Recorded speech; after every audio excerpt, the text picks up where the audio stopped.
Muito bem, boa noite a todos. Então, hoje temos aí mais uma palestra ao vivo, aqui na página da Congregação Espírita João Evangelista. E hoje trouxe aqui um amigo que eu conquistei lá na Rádio Rio de Janeiro, ele é do Caminho do Senhor, e aí vem para nos falar sobre essa temática. Deixa eu chamar ele aqui, antes da gente fazer a prece. João Nogueira, seja muito bem-vindo aí. Obrigado, meu irmão. Obrigado ao João Evangelista, todo mundo que está aí ligadinho. Vamos entender um pouquinho mais do Evangelho de Jesus para a gente poder viver cada vez melhor. É isso aí. E hoje esse tema tão intrigante que Kardec até coloca lá no Evangelho, né, como a estranha moral, em que Jesus diz deixar os mortos o cuidado de enterrar os mortos. O que Jesus quis dizer com isso? É uma reflexão que a gente vai fazer, né? Muitos dizem que como é que Jesus não pode ter falado isso? Como é que pode? Né? Então, hoje esses esclarecimentos que o nosso amigo vai trazer hoje. Primeiramente, então, vamos fazer a nossa prece e depois eu passo a palavra para ele. Mestre amado, amigos espirituais, obrigado pela oportunidade de realizarmos hoje mais um estudo do Teu Evangelho à luz da doutrina espírita, e que possamos cada vez mais aprender o Teu Evangelho e vivenciá-los. Gradativamente, sabemos que não vamos aprender de uma hora para outra, mas precisamos caminhar, e Jesus sabe muito das nossas dificuldades, mas ele conta muito com nós, sabe do que nós somos capazes. Pedimos então que nos amparem, em particular o nosso companheiro João Nogueira, que aqui está hoje para fazer essa palestra. Muito obrigado, que assim seja. Muito bem, as palavras são suas. Bom, boa noite. É muito interessante que a gente chegue nesse momento onde a gente está com essa pandemia e perceba que a gente não tem assim a dimensão do que é esse momento na nossa vida, mas um dia nós teremos. Então, em primeiro lugar, eu queria agradecer a Deus, nosso Pai, Criador de tudo, de todos, agradecer a Jesus, nosso Mestre amado, aquele que se dignou vir até nós para nos trazer os seus ensinamentos. Ele disse: ninguém tem maior amor do que aquele que dá sua própria vida em favor dos seus amigos. Nos chamou de amigos. Eu costumo dizer que ele é nosso amigo, mas eu ainda não sou amigo de Jesus, porque eu ainda não faço aquilo que eu deveria fazer. E agradecer também aos bons espíritos, aos dirigentes da casa, do João Evangelista, uma casa próxima, né? O Caminho do Senhor fica ali entre Brejo de Pina e Penha Circular, o João Evangelista na Penha Circular, né? E estamos bem próximos. E temos uma amiga em comum que partiu há pouco tempo, né? Eu fiquei sabendo, inclusive, pelo Humberto, a nossa Margarida. E Margarida, que frequentou muito tempo o Caminho do Senhor também. Enfim, e é isso. São as formas da gente se relacionar uns com os outros, às vezes com dificuldade de entendimento, porque isso é normal, né? Nós temos dificuldades de entendimento uns com os outros, mas o importante é superarmos cada uma dessas coisas. E quando Jesus fala essa frase, é muito interessante, que eu vou dizer a frase, tá? É muito interessante que um jovem discípulo de Jesus já era seu discípulo, veja. Ele disse assim: Senhor, deixa primeiramente eu ir enterrar o meu pai. E aí Jesus vem com essa expressão: deixa aos mortos o cuidado de enterrar os seus mortos.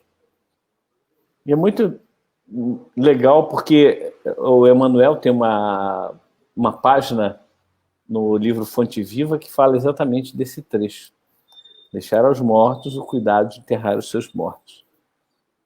E aí muita gente no Evangelho segundo o Espiritismo, como lembrou o Humberto, está exatamente no capítulo Estranha Moral, porque é muito esquisito, né, a gente perceber Jesus falando, olha, esquece os mortos, deixa para lá, os mortos estão mortos, joga lá no monturo, no lixo. É assim que as pessoas podem perceber, podem, como eu posso dizer, interpretar essa passagem. Só que em tudo Jesus tinha a oportunidade, e ele não deixava a oportunidade passar, de ensinar. Aproveitava cada uma das oportunidades para ensinar. Assim foi, por exemplo, com a parábola da pérola, que ele estava conversando com negociantes de pérolas, de pedras preciosas e pérolas, enfim. Assim foi com a parábola do fermento, que ele estava conversando com mulheres, a parábola da rede, que ele conversava com pescadores. Então ele se utilizava daquilo que os seus interlocutores, as pessoas com quem ele conversava, conheciam, tinham afinidade, tinham relacionamento. Então, ele pegava aquilo que era conhecido, materialmente falando, para que as pessoas pudessem compreender algo que transcende, que é o espiritual. Então, toda parábola tem o símbolo material e que nós devemos extrair dali daquele símbolo material o simbolizado espiritual. João, então você está dizendo que essa passagem foi uma parábola? Eu digo que não. Não diretamente, mas indiretamente sim. Porque, como eu disse, Jesus sempre se aproveitava das situações dos seus interlocutores para mandar a sua mensagem, para ensinar, para mostrar qual é a verdade, qual é o caminho. Muitas pessoas falam do reino de Deus e as pessoas ficam pensando que o reino de Deus é um local físico, é o nosso lar, é a Alvorada Nova, sabe, uma colônia espiritual fora do planeta Terra. E não é isso. Jesus diz que o reino de Deus está dentro de nós. Se o reino de Deus está dentro de nós, é uma condição de psique, de mentalidade, de moral. Nós vamos construindo o reino de Deus dentro de nós a partir do momento que nós vamos nos moralizando, nos melhorando intimamente. E aí temos lá aquela célebre frase, né? Buscai o reino de Deus em primeiro lugar e todas as outras coisas vos serão dadas por acréscimo. Também é uma passagem muito controversa, que as pessoas não compreendem. E não vou dizer que eu compreendo, mas aquilo que eu compreendo é que o buscar o reino de Deus, que Jesus disse já que está dentro de nós, dentro da nossa consciência. É como está lá no Livro dos Espíritos, as leis foram gravadas nas tábuas da nossa consciência. Então, elas estão dentro de nós, em nossa consciência. E como elas estão em nossa consciência, são elas que têm que nos dirigir. Mas tantas e tantas vezes nós não queremos sermos dirigidos por essas leis. Queremos conduzir para aquilo que nos agrada. Os vícios, as paixões e por aí vai. Então, quando Jesus vem com essa temática e nos mostra que o reino de Deus está dentro de nós e que nós devemos buscar, em primeiro lugar, esse reino de Deus, é buscar o que está dentro da nossa consciência. E aí ele fala, buscai, em primeiro lugar, o reino de Deus e a sua perfeição. Eu gosto dessa versão, que é do Pastorino, ao invés daquela... Buscar, em primeiro lugar, o reino de Deus e a sua justiça. Não, eu gosto dessa. Buscar, em primeiro lugar, o reino de Deus e a sua perfeição. E as demais coisas vos serão dadas por acréscimo. Porque o buscar o reino de Deus é buscar o nosso íntimo. E buscar a perfeição desse reino de Deus é buscar o aperfeiçoamento de nós mesmos. É quando nós nos aperfeiçoamos. Quando nós observamos que estamos indo por um caminho errado e vamos consertar aquele caminho errado dentro de nós. Não é fora, é dentro de nós. Eu estou pensando coisas que não são legais, eu vou corrigir o meu pensamento. Eu estou falando coisas que não são legais, eu vou corrigir a minha fala. Eu estou fazendo coisas que não são legais, eu vou corrigir os meus atos. Mas isso tudo parte do íntimo, de nós mesmos. Quando Jesus fala que não é o que entra pela boca que contamina o homem, mas sim o que sai dela, porque o que entra pela boca é lançado no ventre e é excluído, é eliminado. Mas o que sai da boca procede do coração. É algo que está dentro de nós, é algo que faz parte de nós. Então é esse o trabalho que nós devemos fazer em nosso íntimo, em nosso interior. Quando então esse homem pede para Jesus, deixa eu enterrar meu pai primeiro, e Jesus diz, deixai aos mortos o cuidado de enterrar os seus mortos. Ele não está querendo que nós larguemos os defuntos, os corpos mortos por aí, não, nem isso não. É que ele está dizendo que os mortos, segundo a alma, devem enterrar os seus mortos também segundo a alma. Nós temos algumas formas de interpretar essa morte. A primeira é a mais conhecida, que é a morte do corpo físico. O corpo físico morreu. E diz o livro dos Espíritos, quando não há mais condições orgânicas para a vida física, o espírito abandona o corpo. É o desencarne. Há a morte moral, que é aquela morte que os protestantes, nossos irmãos, se utilizam, inclusive, aquela passagem, se utilizam para dizer que não há reencarnação. Porque Paulo diz lá em Hebreus, capítulo 9, versículo 27, como está destinado ao homem morrer uma só vez, está destinado ao homem morrer uma só vez. Ali, Paulo, ele está se referindo da morte moral. É aquele momento em que nós, como o filho pródigo, gastou tudo que tinha, despendeu tudo que tinha, não quis saber. Na hora de gastar, a gente não quer saber. Na hora de fazer as besteiras, a gente não quer saber. O problema é na hora de resgatar isso, na hora de receber o retorno. Aí é que é bravo. Mas aquele homem, ele gastou tudo, chegou no chamado fundo do poço. E quando chega no fundo do poço, qual é a única saída que existe? Fundo do poço não tem mais para onde ir, para baixo. As laterais são as paredes do poço. Para onde nós podemos ir? Qual é a saída? Exatamente para cima. Não tem outro jeito. Então, quando nós chegamos ao fundo do poço, nesta chamada morte moral, onde nós,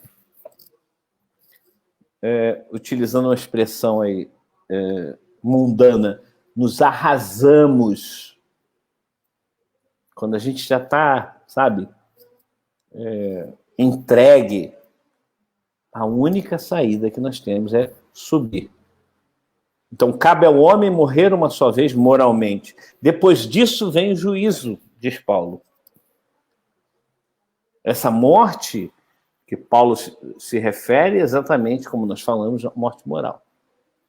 Nós chegamos a um ponto que não tem para onde ir, nós morremos moralmente. E aí nós temos que renascer como aquela lenda da fênix, do pássaro fênix, que ele é queimado, o pássaro é queimado, o grande pássaro, E aí ele renasce das cinzas. Assim é como nós devemos agir. Renascer das cinzas. Nós podemos renascer das cinzas várias vezes. Várias vezes. Porque muitas vezes nós nos encontramos em situações que nós olhamos e essa eu não estou bem, eu vacilei, eu não fui legal com essa pessoa, com aquela, enfim. E a gente se identifica com aquele que é o chamado pecador. E mais uma colocação, um ensinamento de Jesus, que é captado por Pedro, seu discípulo, e é colocado lá na epístola desse discípulo, Pedro: o amor cobre a multidão dos pecados. Nós estamos mortos, meus irmãos. Os desencarnados é que estão vivos.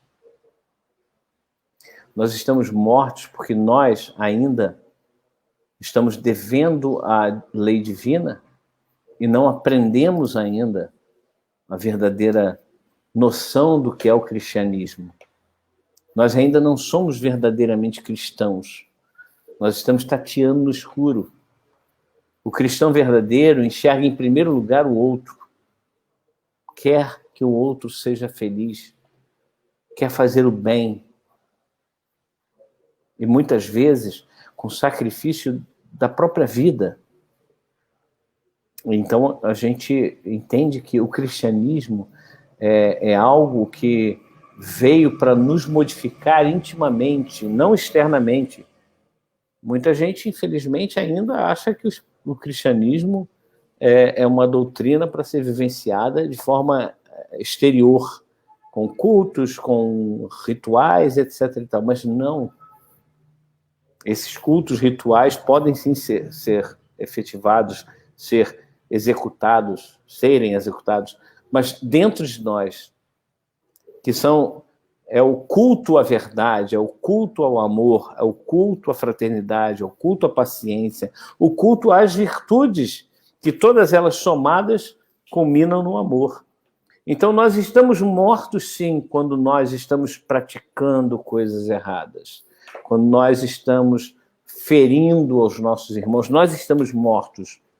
Jesus fala: aquele que quiser ganhar a sua vida, perdê-la-á. Irá perdê-la. Mas aquele que perder a sua vida por amor de mim, ganhá-la-á. Aí muita gente fala: meu Deus, que coisa, que jogo de palavras. Não é um jogo de palavras. É interessante que Jesus ele coloca a vida verdadeira como a vida moral ilibada. Quando nós chegamos a uma condição em que não mais somos atormentados pela nossa consciência.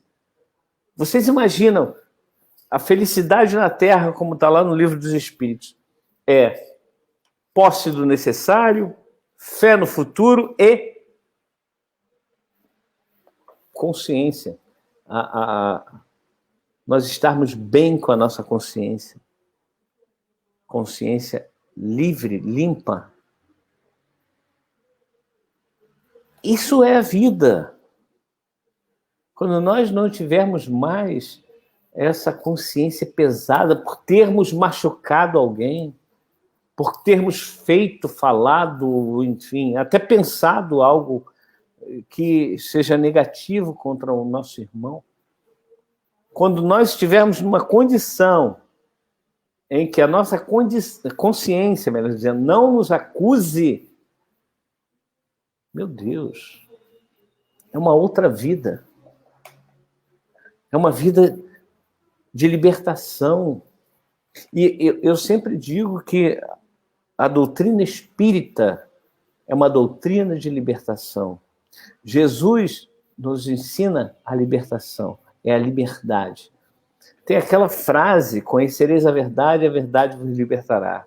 Está lá no Evangelho de Jesus, capítulo 8, segundo João, capítulo 8, versículo 32.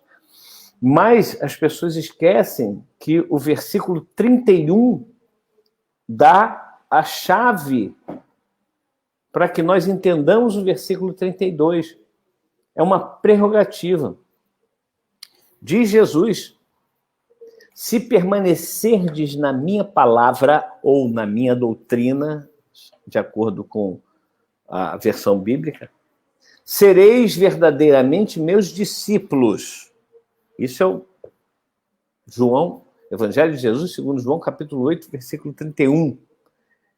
E, aí vem o 32, conhecereis a verdade vos libertará. Então, é preciso que nós estejamos de acordo com a palavra de Jesus, de acordo com a doutrina de Jesus, para sermos verdadeiramente discípulos de Jesus.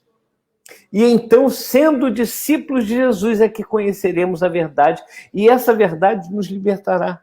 Essa verdade nos dará a vida, a verdadeira vida. É a vida da plena consciência, de estarmos bem, de estarmos sem culpa. Muitas e muitas vezes discutimos isso. A culpa é um excelente despertador. Nos desperta. Diz: tu errou, tu vacilou. Mas é um péssimo companheiro, ou uma péssima companheira, melhor dizendo, a culpa. Porque ao andarmos com a culpa, nós deixamos de fazer aquilo que devemos, que é a reparação daquilo que não deveríamos ter feito. Mais uma vez, a culpa nos desperta para o erro cometido. Mas se ela permanecer conosco, ela será uma péssima companheira, porque vai nos paralisar. Então, despertados que nós erramos, vamos lá e corrijamos o que deve ser corrigido. Não vamos ficar nessa... meu Deus do céu, eu sou culpado, eu errei. Humberto é um cara tão legal, eu fiz mal para ele, agora, meu Deus do céu, me perdoa, meu Deus. Meu Deus, Deus não perdoa, eu falo isso várias vezes. Tem um amigo protestante, né? Pastor da Igreja Batista, lá de Imbariê, e eu falo: você sabia que Deus não perdoa? Ele: como assim? Deus não perdoa? Deus não perdoa, Jesus não perdoa. Não, claro que perdoa. Não, não perdoa. O perdão é a necessidade daquele que se magoa, se permite magoar. Aquele que não se magoa não tem necessidade de perdoar. Não tem o que perdoar. Deus, Jesus, já compreendem perfeitamente que nós ainda somos crianças espirituais, crianças morais. E por isso nós estamos na condição de mortos morais. E é isso que Jesus quis dizer para aquele jovem. Ele não queria enterrar o corpo do pai, mesmo porque existiam rituais e vários rituais que demorava-se, sei lá, uma semana por aí para enterrar o corpo de alguém, porque era necessário que esses rituais acontecessem segundo a tradição judaica da época. E o que Jesus estava alertando é: olha, tu vai perder um tempo danado aí com esses rituais. Você não tem necessidade de fazer isso. Deixa que os mortos, moralmente, façam esses rituais. Você não está impedido de ir lá enterrar o corpo do seu pai, numa forma de caridade, até de higiene mesmo, para com a sociedade como um todo. Mas você vai perder um tempo muito grande com algo que não tem necessidade de fazer. Então, muitas vezes, nós perdemos muito tempo nos importando mais com a forma do que com o fundo. A forma pouco importa, o fundo é que importa. O que realmente importa é a moral. São os ensinamentos de Jesus. São os alertas que a doutrina espírita nos dá. E que nós devemos olhar para dentro de nós e falar, será que eu estou fazendo isso? Será que eu estou executando isso? Então, e não é ninguém que vai dizer para nós. Né? Humberto não vai falar para mim, João, olha só, tu talvez tá vacilando e tal, não sei o quê. Não, Humberto não vai falar isso para mim. Amigão, principalmente, né? Não vai falar, né, Humberto?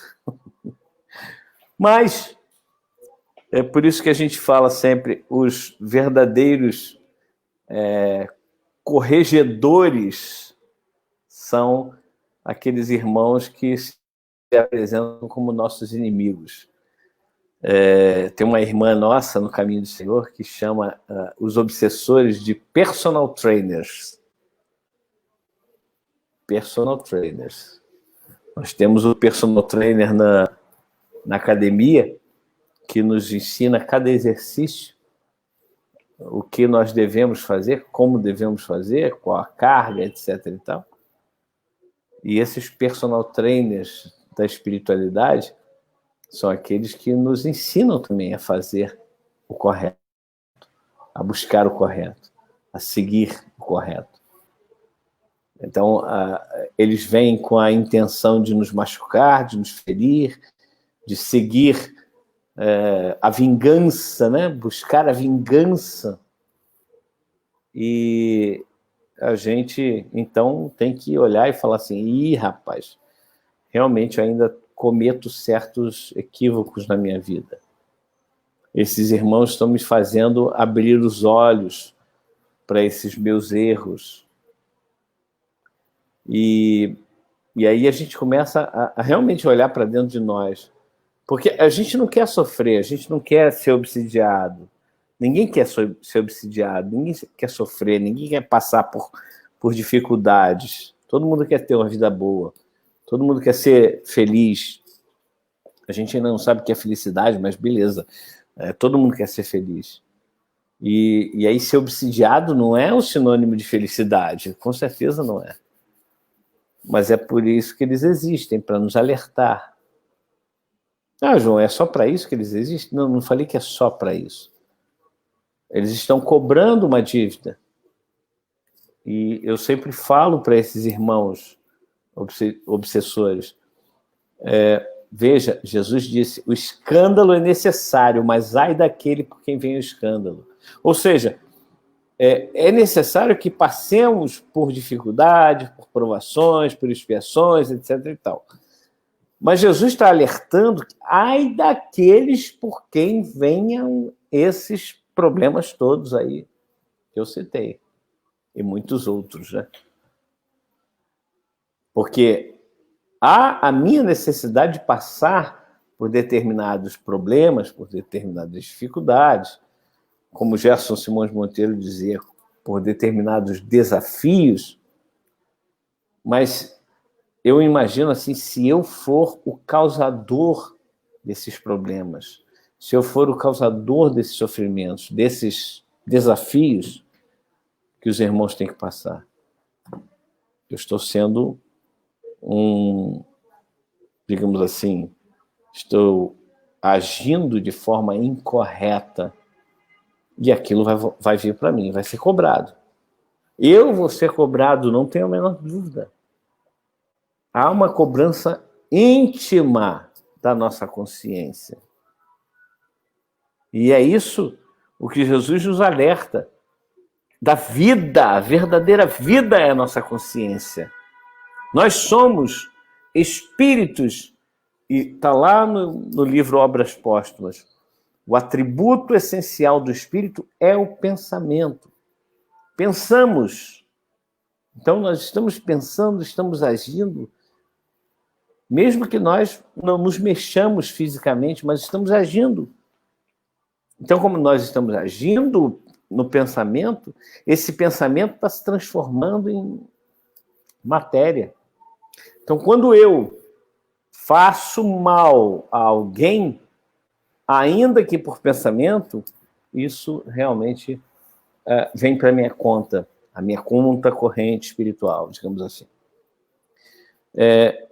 Como a gente está na pandemia, a gente tem, de vez em quando, levado isso nos programas da Rádio Rio de Janeiro, esse tema é muito interessante, que as pessoas falam assim, peraí, se eu for para a rua, sem máscara, sem cuidado nenhum e tal, me contaminar e vier a desencarnar, estava no meu caminho, correto? Correto. Mas pode ser levado em conta que você provocou essa condição. E como você provocou essa condição da doença e do desencarne, você pode ser considerado suicida. E tem uma outra questão, que aí a gente vai cair naquilo que Jesus fala. O escândalo é necessário, mas é daquele por quem vem o escândalo. Imagina que eu me contamino e chego... Na minha casa não, porque a minha casa sou eu e minha esposa. Ela é nova, saúde perfeita, etc. e tal, enfim.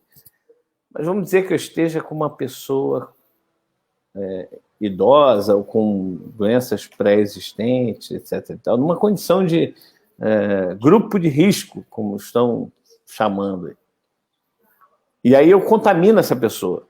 E ela vem a desencarnar. Por necessidade dela. Ela tinha que contrair a doença, tinha que desencarnar. Perfeito. Mas como é que vai ficar a minha consciência sabendo que eu fui o agente do desencarne desse irmão, dessa irmã, enfim?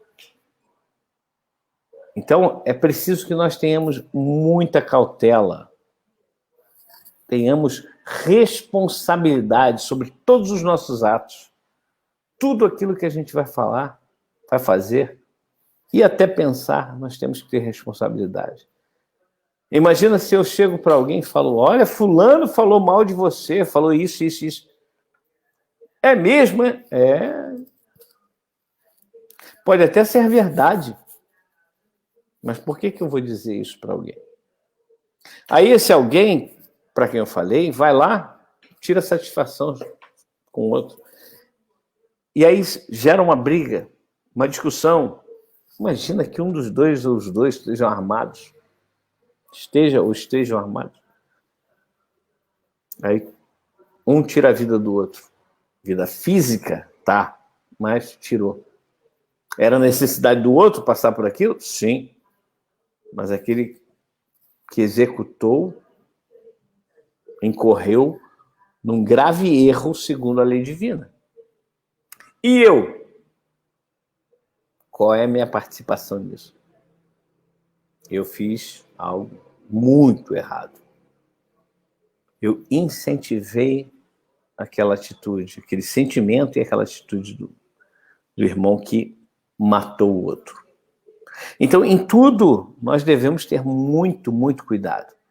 O verdadeiro espírita se reconhece, segundo Kardec, pela sua transformação moral e pelos esforços que faz por domar as suas más inclinações ou suas más tendências. O verdadeiro espírita não é aquele que já chegou lá, mas é aquele que, em cada momento do caminho, trabalha para que o seu íntimo possa realmente ser vivo, ser cristão verdadeiro, e não um arremedo de cristão, como muitas vezes eu, João, sou. É preciso pegar aquilo que Jesus nos ensina e aplicar em nossa vida. No final do Sermão do Monte, capítulo 7 do Evangelho de Jesus segundo Mateus, Jesus traça uma analogia assim, muito interessante. Ele diz assim, aquele que ouve as minhas palavras e as pratica, eu o comparo ao homem que construiu a sua casa sobre a rocha. Pois vem a tempestade, vem os ventos, batem as ondas, etc. e tal, e a casa não rui, não cai, não desmorona, porque ela está assentada sobre uma rocha sólida, firme, resistente.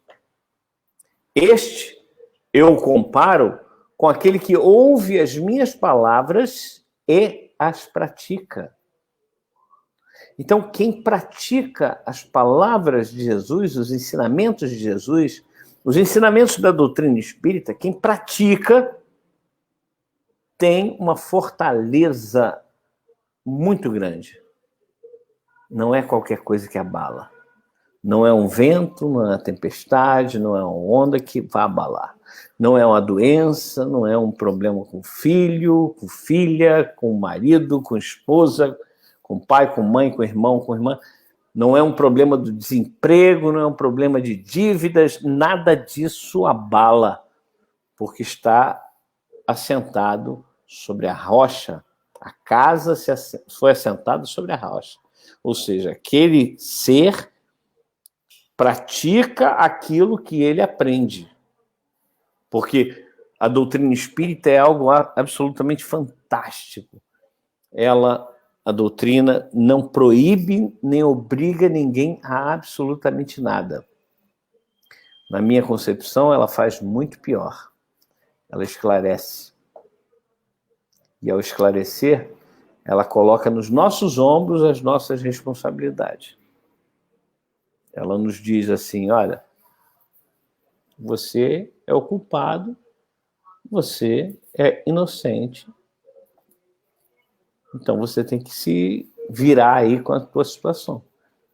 Não é uma questão pura e simplesmente de ir lá, como a gente fazia antigamente quando éramos católicos, ir lá no padre e falar, padre, eu pequei, eu errei e tal. Aí o padre dava lá, reza tantos Pai Nossos, tanta Ave Maria e pronto, estávamos justificados. Não, não mesmo.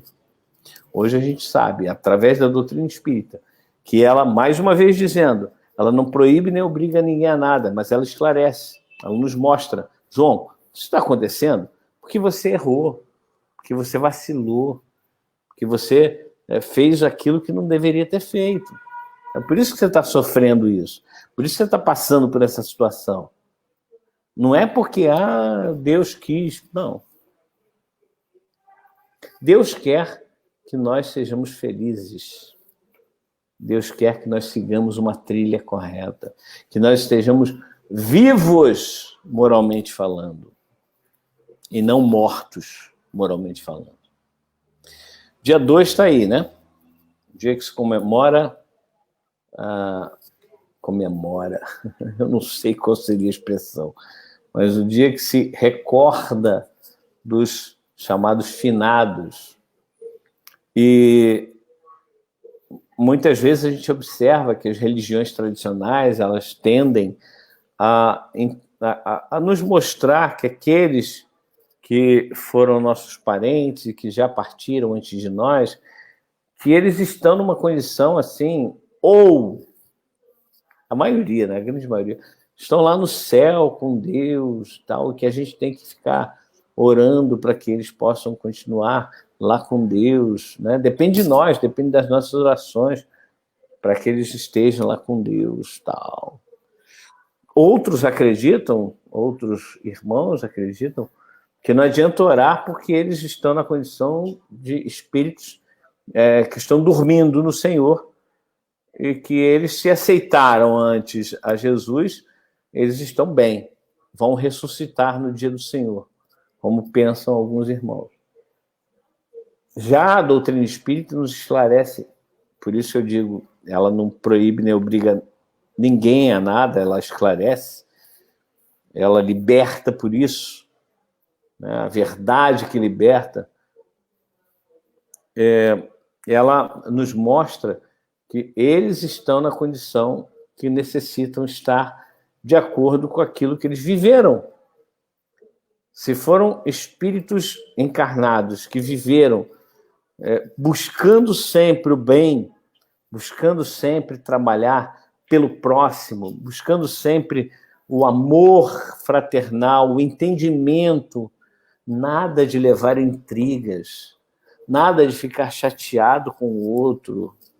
Gente, é uma besteira esse negócio de ficar chateado com o outro. Por quê? O que o outro fez? Matou meu filho. Eu acho que é a condição mais drástica que pode existir, né? Você conhecer alguém que matou o teu filho, a tua filha. É uma condição que, no nosso nível evolutivo, é o que mais dói. Mas se você pensar, se você analisar, entre aspas, friamente, eu não gosto dessa expressão, mas vamos usá-la, racionalmente, melhor dizendo, como a doutrina nos pede que façamos, nós sabemos que o que morreu foi o corpo físico. Como diz Brian Weiss, nós não somos corpos físicos tendo experiências espirituais.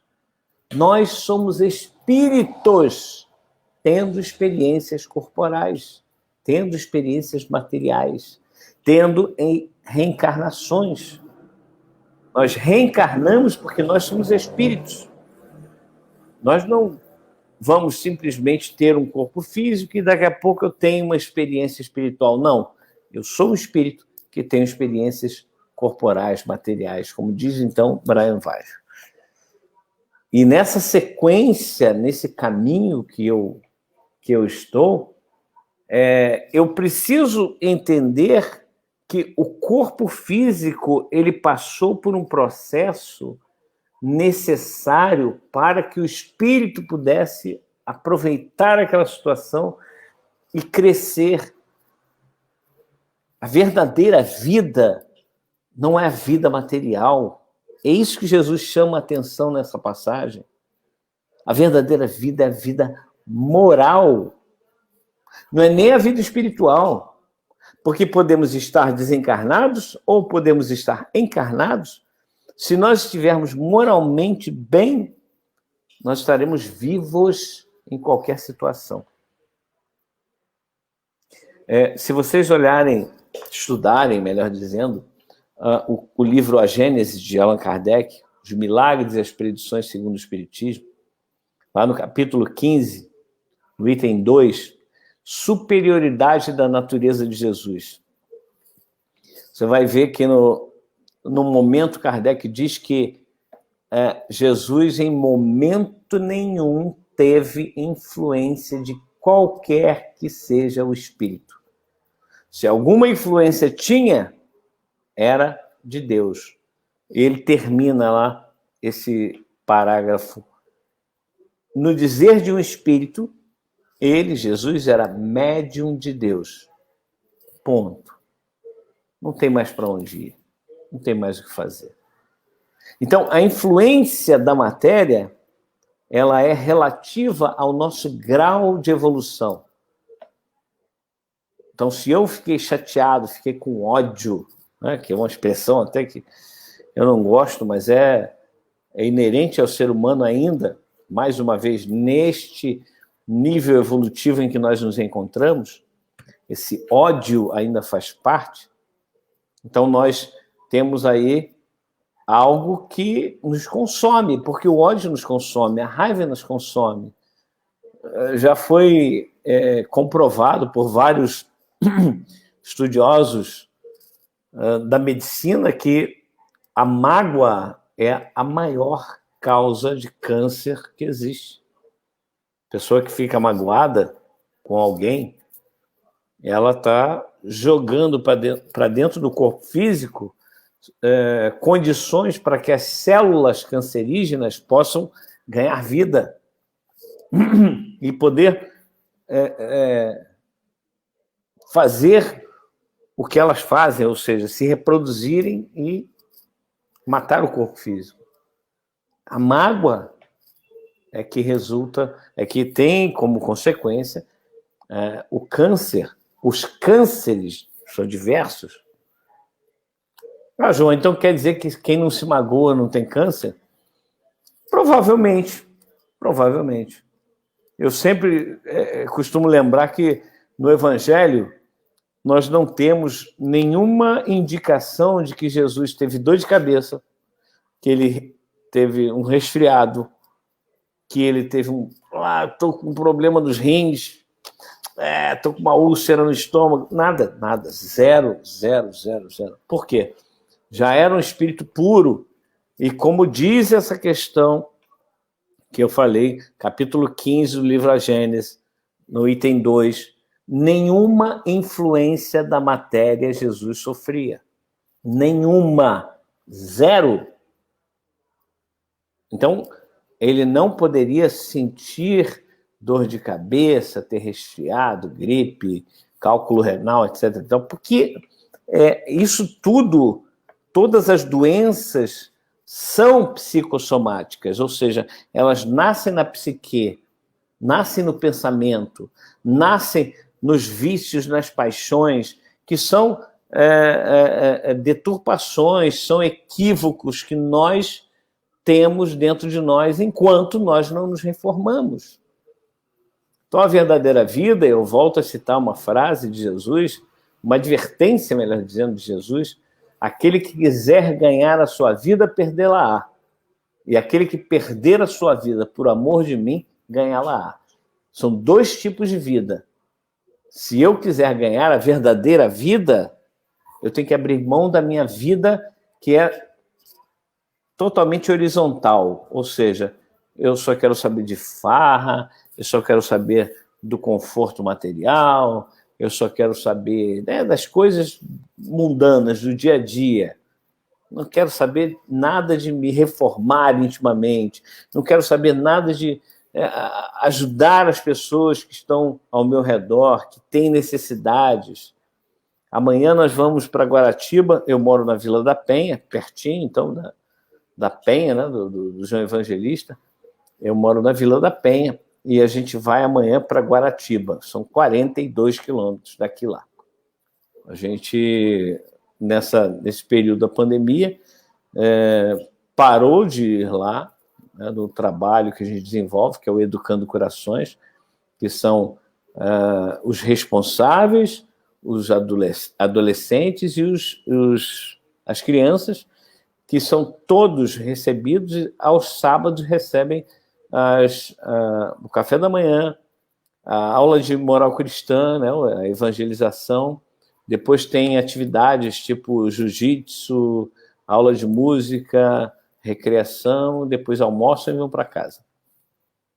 Então, eles têm ali uma parte da evangelização, é fundamental.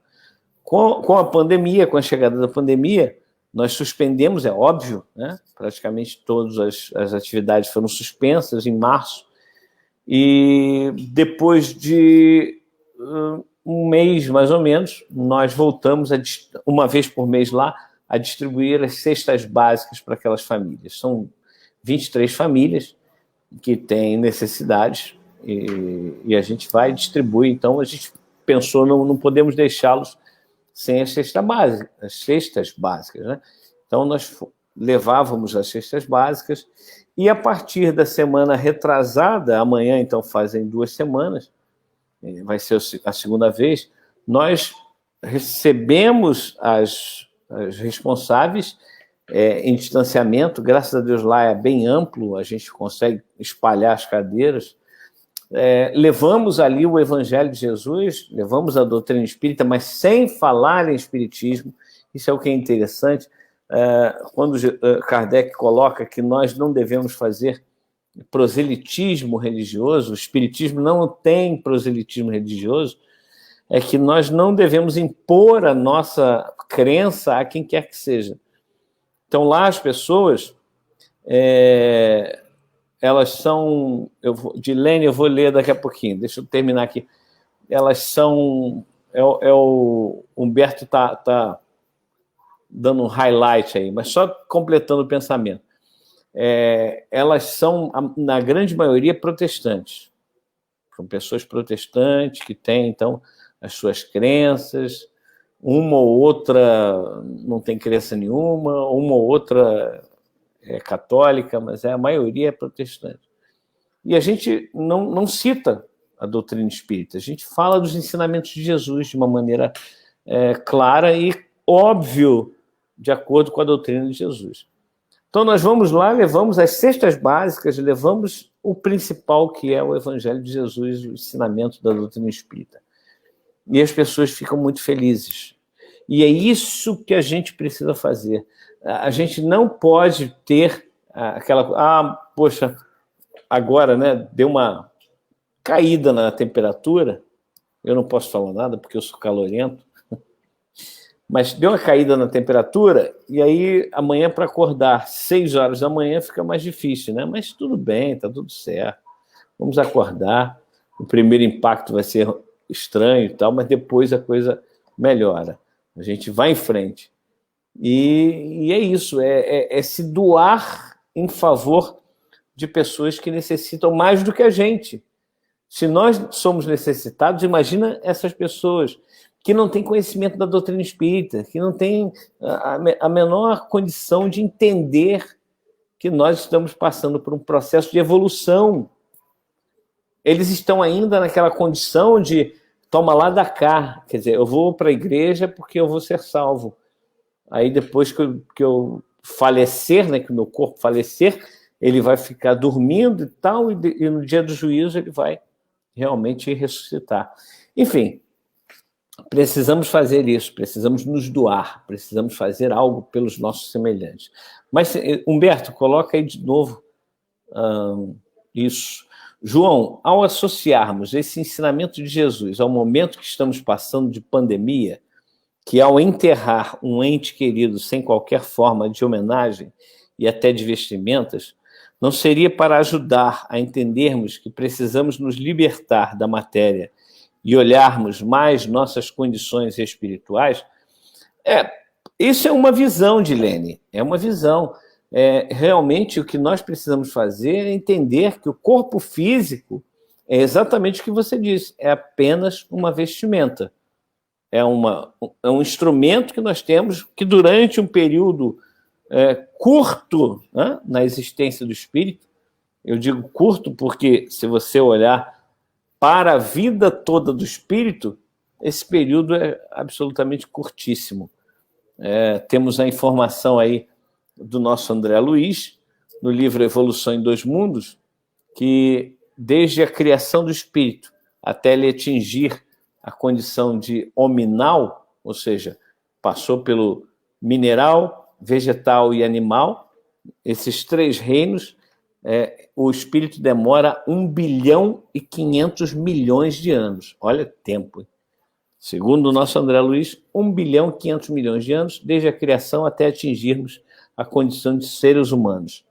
E no livro Libertação, o instrutor do André Luiz lembra que desde que nós recebemos o livre-arbítrio, desde que nós chegamos no reino hominal, até os dias de hoje, são mais ou menos 40 mil anos.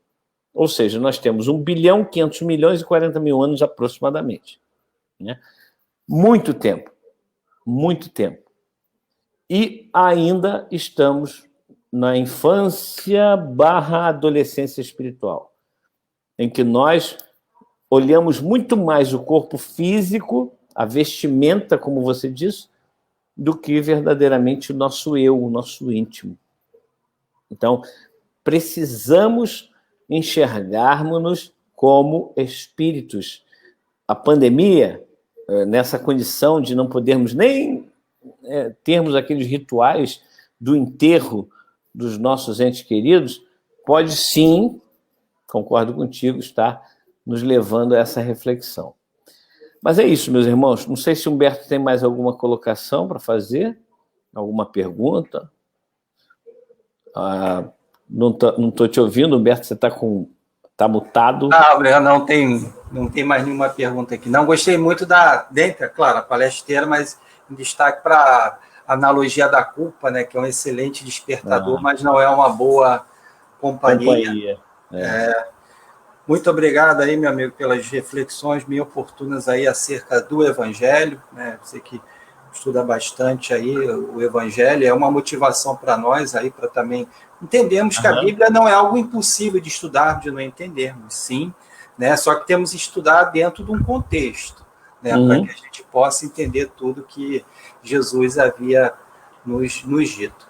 Muito bem, então, meus amigos, obrigado aí a vocês que participaram, a Dilene aí pela pergunta, aos demais. E aí, para encerrarmos aí a nossa palestra, queria pedir a vocês, João Davi, que fizesse a nossa prece aí de encerramento. Perfeito. Apesar de não ter a matemática do nosso Humberto, Humberto, estou com saudade de fazer programa contigo, pelo amor de Deus. A gente está aí. Ainda não conheci disso. Eu vou falar para o André folgar um dia lá para a gente fazer junto. Então vamos à nossa prece, meus irmãos. Querido Mestre Jesus, nós te agradecemos porque tu nos dás exatamente aquilo que nós necessitamos. Tu dissestes que nós, que somos maus, sabemos dar boas coisas aos nossos filhos, quanto mais o Pai Celestial não nos dará um bom espírito para nos conduzir. E nós estamos aí, Senhor, com esses amigos espirituais, sempre nos incentivando a irmos adiante, a fazermos o correto, a sermos melhores.